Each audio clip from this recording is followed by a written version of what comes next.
Bismillahirrahmanirrahim. Assalamualaikum warahmatullahi wabarakatuh. Bapak-bapak, ibu-ibu, mas-mas, mbak-mbak, khususnya adik-adikku sekalian yang dirahmati Allah dimanapun Anda berada. Kembali di IIP Channel bersama saya, IIP Wijayanto. Kali ini kita akan membahas tema apa yang paling sering kamu bayangkan tentang mantan. Insya Allah itulah yang akan terjadi dalam kehidupanmu di masa depan dengan mantan. Jadi kita sering membayangkan mantan, bahkan setiap saat kita membayangkan dia. Biarpun semua orang yang ada di sekeliling kita menasehati kita untuk mulai belajar melupakannya, tapi kita tidak bisa. Setiap saat, kemanapun, kita selalu membayangkan mantan. Ya, lagi jalan, ya, sendirian, begitu bawa kendaraan, kita membayangkan saat dulu, misal berkendaraan, selalu ada mantan duduk di samping kita. Kita lagi belanja begitu di mall sambil membayangkan mantan. Apalagi kalau kita masuk ke mall tuh, aroma mall itu kan khas sekali ya. Dan aroma itu membuat seseorang lebih mudah memang memanggil memori di masa lalunya. Jadi misal kalau kita ketemu orang yang memakai parfum, itu akan cepat sekali itu kita terhubung kepada seseorang di masa lalu kita yang menggunakan parfum dengan aroma yang sama. Nah, jadi ketika kita masuk ke mall itu kan aromanya khas sekali. Dulu kita sering sekali mendatangi mall itu bersama dengan mantan, dan itu secara otomatis akan memanggil memori kita. Tetapi tidak cuma memorinya yang datang, setelah itu kita juga akan belanja sambil membayangkan masa-masa indah datang ke mall itu dulu bersama dengan dia. Apalagi setiap saat dan kemanapun, kita selalu membayangkan mantan. Nah, jadi memang bagi orang yang memang tidak bisa belajar untuk melupakan mantan, karena justru membayangkan mantan itu adalah sumber kekuatan bagi dirinya, sesuatu yang terus memberikan kepada dia harapan. Kalau orang punya harapan itu, dia akan mendapatkan kekuatan untuk terus melangkah, kan gitu. Misal orang berharap untuk bisa jadi juara di dalam sebuah pertandingan, misal gitu. Ada harapan karena nanti misal tim lawan, misal sepak bola nih, tim lawan itu adalah tim dengan rekor yang tidak terlalu bagus lah. Ada peluang besar untuk bisa mengalahkan tim sepak bola lawan. Nah, ketika harapan itu besar, itu akan menggerakkan semangat orang untuk berlatih dan seterusnya. Nah, tetapi ketika kita dapat gambaran ternyata tim sepak bola lawan ini yang akan kita hadapi itu tim yang betul-betul kuat, reputasinya tidak pernah terkalahkan, mengkoleksi gelar juara yang sangat banyak, juga punya sederet pemain-pemain dengan reputasi yang internasional, yang hebat-hebat. Nah, itu biasanya latihannya sudah lemes duluan tuh, biasanya ya. Walaupun mungkin ada yang termotivasi menjadi lebih semangat, tetapi secara umum orang akan jadi lemes duluan tuh, begitu tahu tim sepak bola lawan ini jauh lebih hebat, jauh lebih tinggi kelasnya.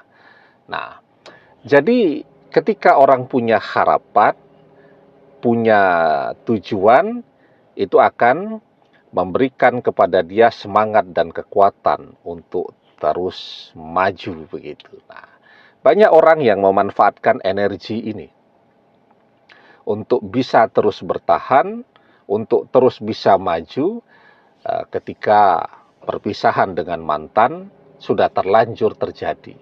Yang dia lakukan tentu dengan membayangkan mantannya. Nah, jadi pertanyaannya, sebenarnya apa sih yang akan terjadi dengan kita dan mantan di kemudian hari? Jawabannya sederhana. Apa yang akan terjadi dengan kita dan mantan di kemudian hari, itu adalah seperti apa yang paling sering kita bayangkan. Ada orang yang berusaha bertahan, ya, agar jarak yang mantan bangun itu tidak kemudian membuat dia frustasi. Maka yang dia lakukan membayangkan mantan, tetapi yang dia bayangkan adalah masa-masa sulitnya.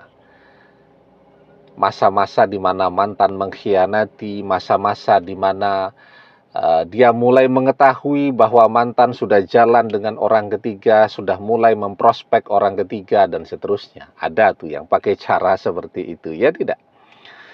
Kemudian ada orang yang sebenarnya dia pengen melupakan mantan, tetapi justru karena ingin melupakan, dia jadi lebih sering membayangkan mantannya.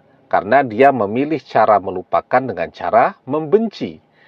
Maka untuk bisa membenci, sama yang dia lakukan adalah membayangkan hal-hal yang terburuk tentang mantannya. Kebiasaan-kebiasaan buruknya, termasuk juga adalah masa mantan mulai mengkhianati tadi. Dia membayangkan ketika masa paling menyakitkan itu, ketika mantan minta pisah dengan dia. Itu yang paling sering dia bayangkan, ya maka jawabannya jelas, mantan tidak akan pernah kembali. Yang akan terjadi seperti apa yang paling sering dia bayangkan. Dan sebaliknya, orang yang dia juga membayangkan mantannya, tetapi dia membayangkan yang indah-indahnya. Bahkan dia membangun bayangan atau imajinasinya, atau khayalannya, atau angan-angannya yang akan terjadi di kemudian hari. Dia dengan mantannya balik, mantannya minta balik duluan, mantannya yang nangis-nangis minta balik, mantannya yang memohon-mohon untuk bisa bersama lagi, dan setelah itu dia bahagia. Dan bayangan itu, angan-angan itu yang terus dia putar di dalam pikirannya, maka insya Allah itu pula yang akan terjadi di dalam kehidupannya di kemudian hari dengan mantannya. Itu dahsyatnya kekuatan pikiran manusia, tetapi orang jarang menyadarinya, bahwa kita berdoa dengan hati kita. Kita sering kan membisikkan doa dengan hati kita. Kita berdoa juga dengan lisan kita. Itu kita lakukan setiap hari. Tapi tidak pernah kita sadari sesungguhnya kita juga berdoa dengan pikiran kita. Kita berdoa dengan pikiran itu adalah dengan membayangkan sesuatu. Karena apa yang kita pikirkan, apalagi kita pikirkan setiap hari, setiap saat, itu sesungguhnya adalah doa yang terkuat. Kalau kita berdoa dengan lisan kita, doa itu dalam bentuk kata-kata. Tetapi ketika kita berdoa dengan pikiran, doa itu dalam bentuk visualisasi. Kita gambarkan apa yang kita inginkan. Misal kita membayangkan pengen punya rumah baru. Kita bayangkan rumahnya seperti ini, tempatnya di mana, warna cat rumahnya seperti itu, dan seterusnya. Kita bayangkan sejelas-jelasnya. Kemudian apa yang kita bayangkan itu kita pancarkan ke langit. Para malaikat yang ada di sekeliling kita akan melihat, oh ini toh yang menjadi doanya. Insya Allah mereka mengaminkan doa-doa kita. Mereka melihat itu. Apa yang kita gambarkan itu. Dan kemudian doa itu, apa yang kita pikirkan itu naik ke langit. Menjadi doa. Karena itu di dalam sebuah hadis kita diajarkan, idza tamanna ahadukum falyaksir fa innama yas'alu rabbahu azza wa jalla. Ketika salah seorang di antara kalian berangan-angan, maka perbanyaklah, karena sesungguhnya dia sedang meminta kepada Rabb-Nya, Allah azza wa jalla. Maksudnya perbanyaklah berangan-angan yang baik, ya, karena apapun yang kita pikirkan sesungguhnya itu adalah doa. Karena itu apa yang akan terjadi dalam kehidupan kita dan mantan di kemudian hari? Maka kita coba ingat-ingat apa sih yang paling sering kita bayangkan. Demikian, semoga bermanfaat. Wallahu a'lam bishawab, billahi taufiq wal hidayah. Assalamualaikum warahmatullahi wabarakatuh.